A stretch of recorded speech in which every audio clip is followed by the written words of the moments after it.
تمام حضرات سے درخواست ہے وہ اطمینان کے ساتھ اپنی اپنی جگہوں پر بیٹھ جائیں۔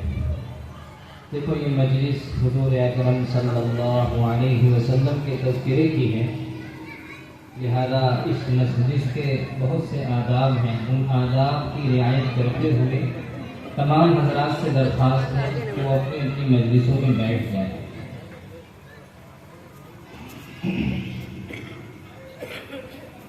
الحمد لله نحمده ونستعينه ونستغفره ونؤمن به ونتوكل عليه ونعوذ بالله من شرور أنفسنا ومن سيئات أعمالنا من يهده الله فلا مضل له ومن يضلله فلا هادي له ونشهد أن لا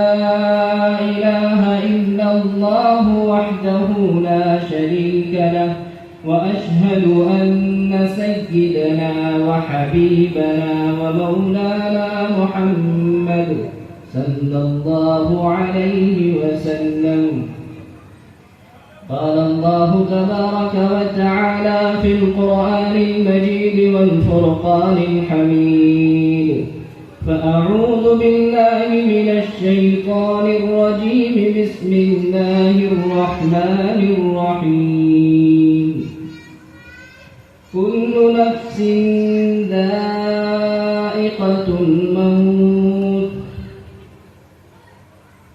وإنما توفون أجوركم يوم القيامة فمن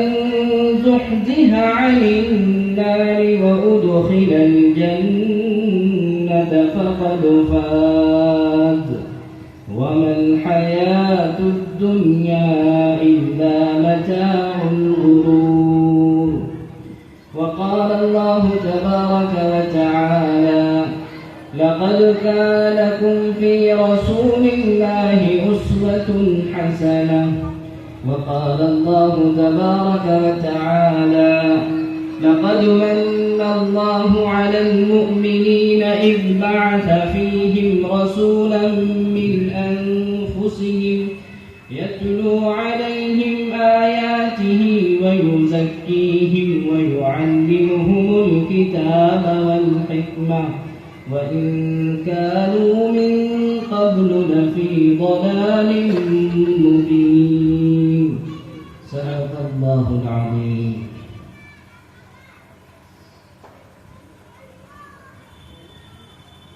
جناب حضرت مولانا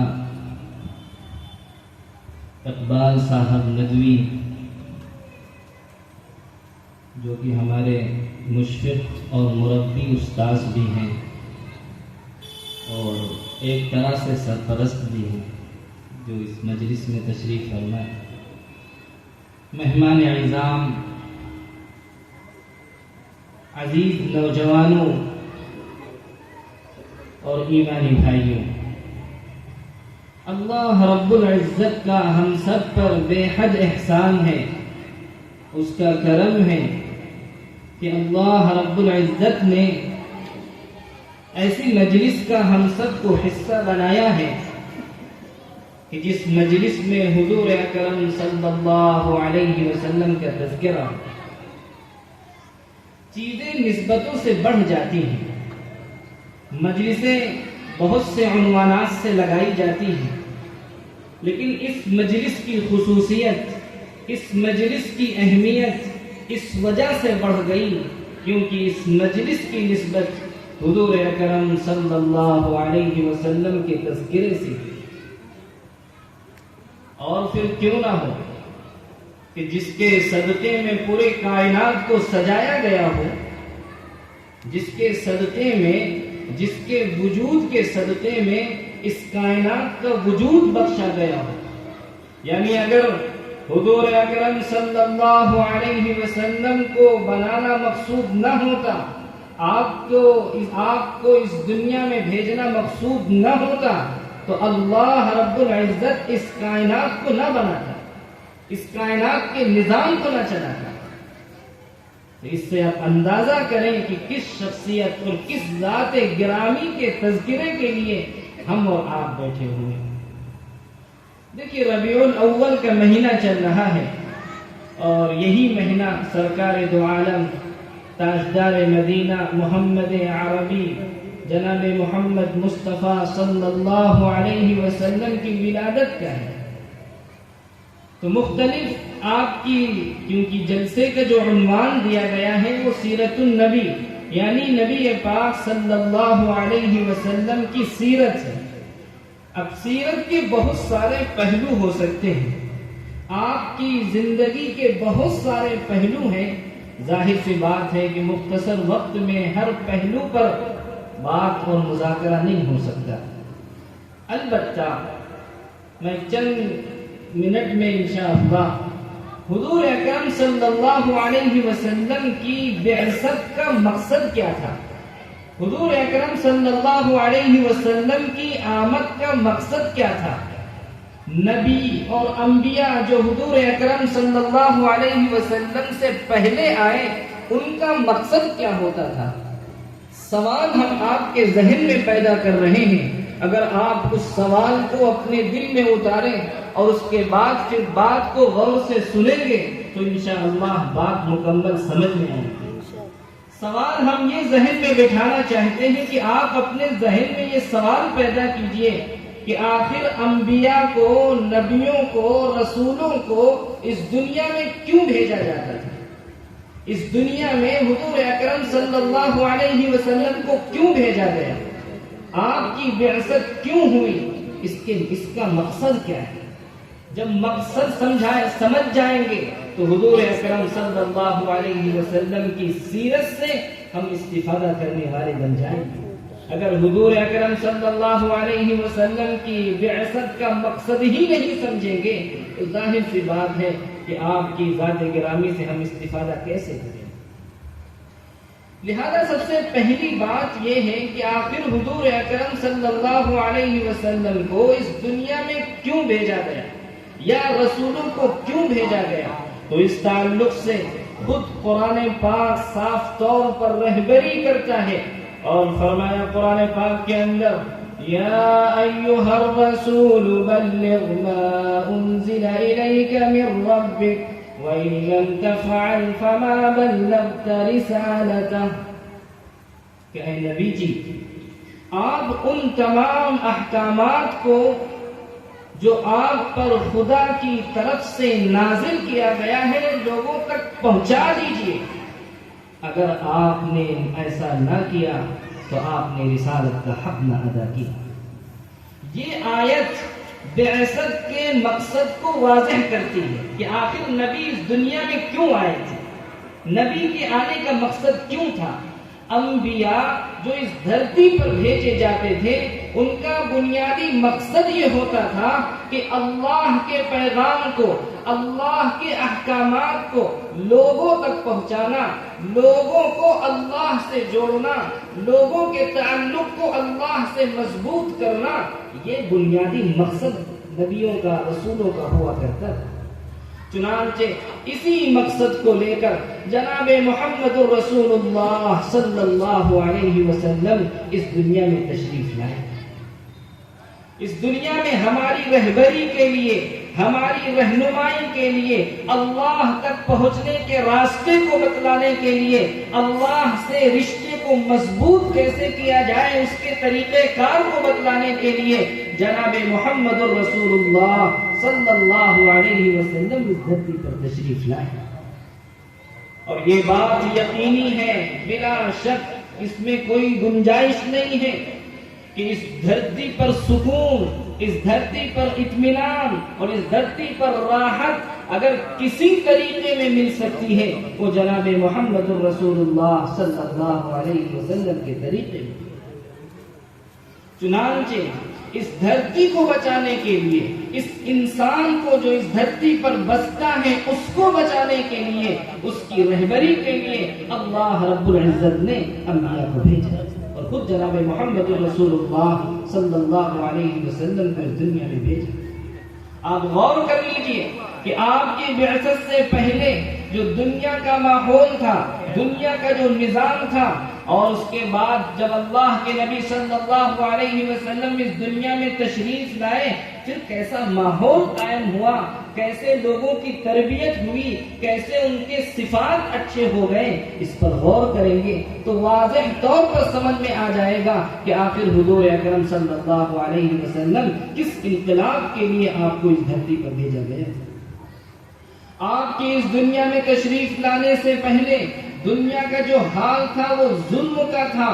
جبر کا تھا، ناانصافی کا تھا۔ جو طاقتور تھے ضعیف پر ظلم کیا کرتے تھے، جو مالدار تھے ضعیفوں پر ظلم کیا کرتے تھے، جو آقا تھے وہ غلاموں پر ٹوٹ جاتے تھے۔ غلاموں کی حالت یہ تھی، جو کہ ایک انسان ہی تھے،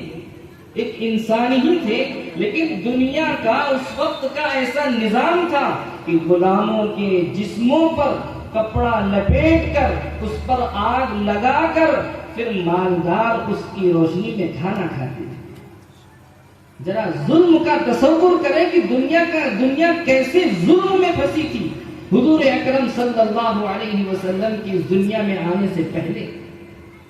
کہ ایک انسان کے جسم پر کپڑا لپیٹ کر اور پھر اس کپڑے میں آگ لگا کر اس کے ارد گرد بیٹھ جاتے تھے مالدار، اور اس کی جو روشنی ہوتی تھی اس روشنی میں وہ دعوتیں اڑاتے تھے، کھانا کھاتے تھے۔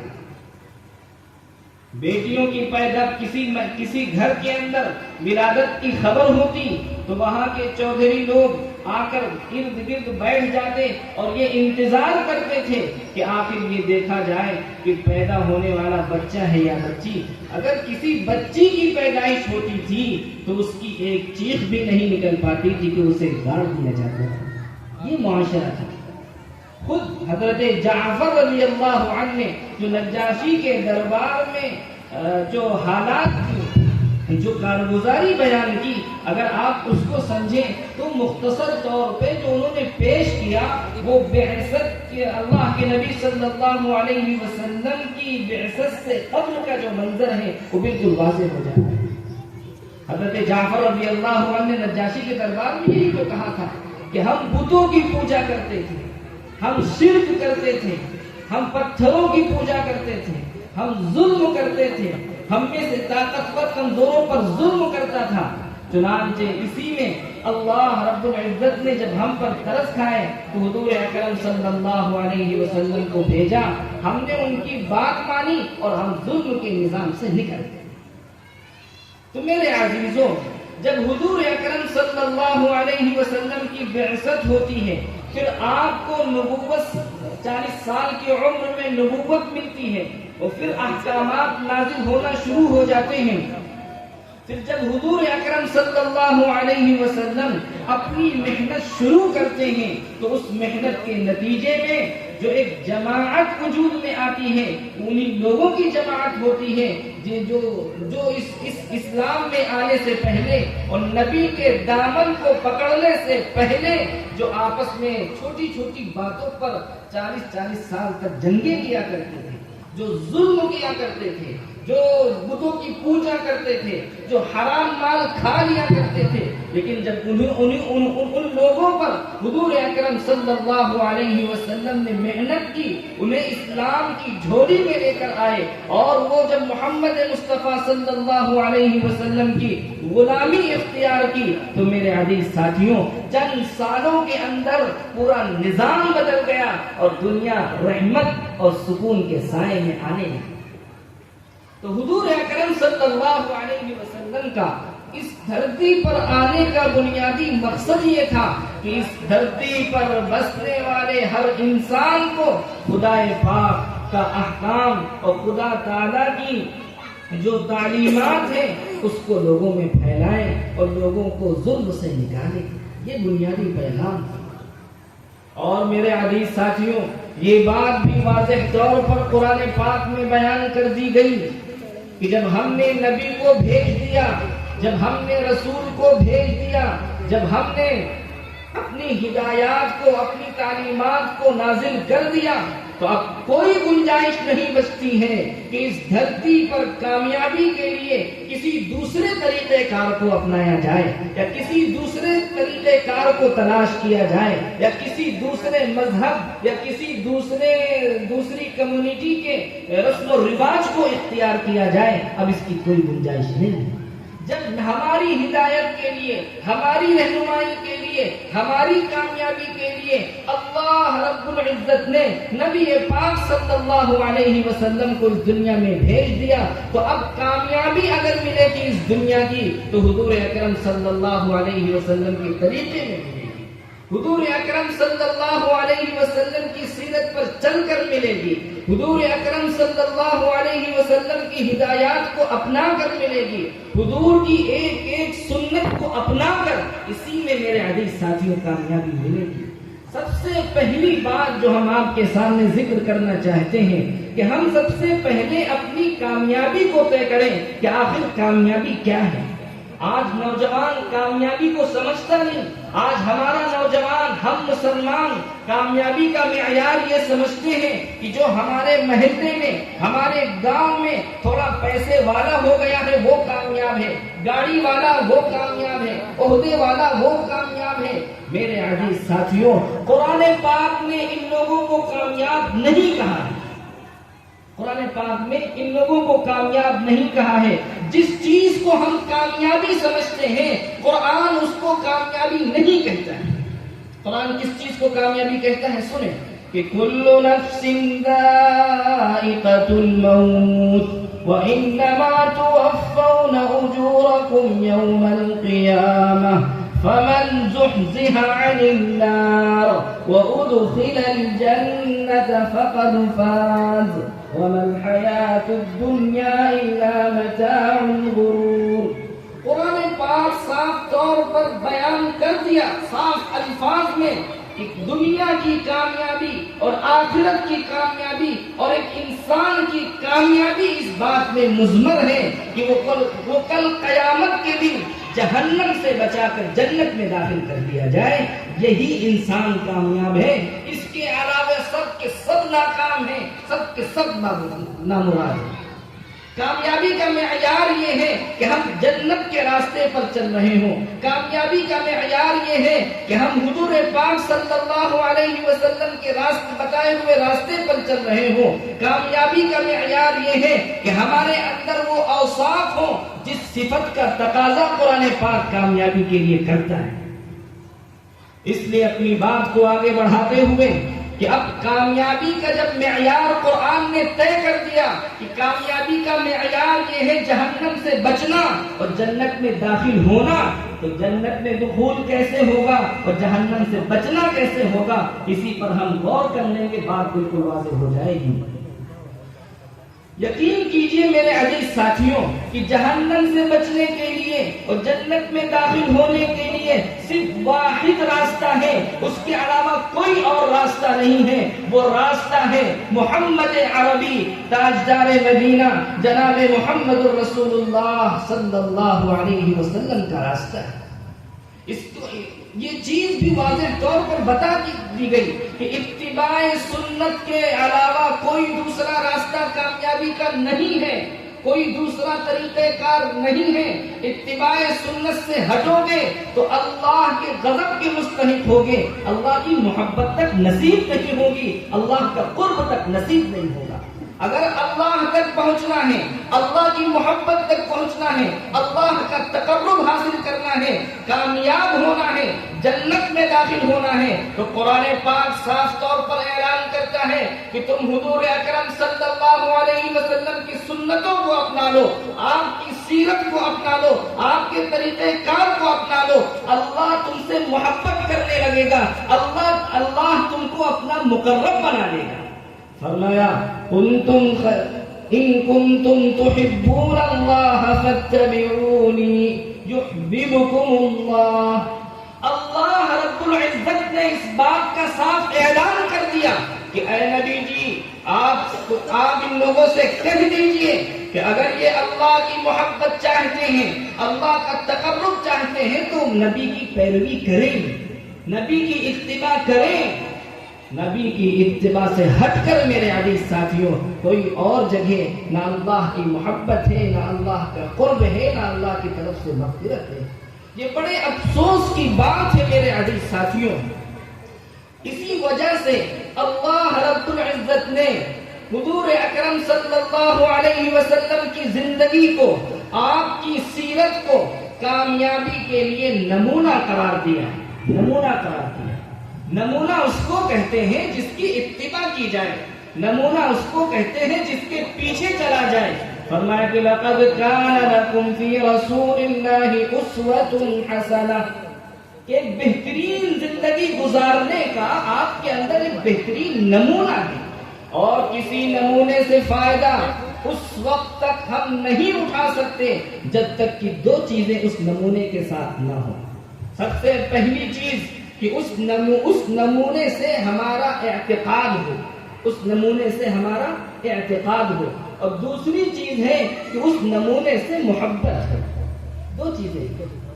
کہ عقیدت بھی اس نمونے سے لگی ہوئی ہو، پختہ عقیدت بھی ہو اور پختہ اور سچی محبت بھی ہو۔ جب یہ دو چیزیں کسی نمونے میں ہوتی ہیں تو پھر اسی راستے کو انسان اپناتا ہے۔ لہذا یہ بات الحمدللہ سب کے سامنے واضح ہے کہ حضور اکرم صلی اللہ علیہ وسلم سے ہم سب کو عقیدت ہے، ہم سب کو عقیدت ہے، اور حضور اکرم صلی اللہ علیہ وسلم سے محبت بھی ہے۔ اب ذرا اس محبت کے تعلق سے تھوڑی سی بات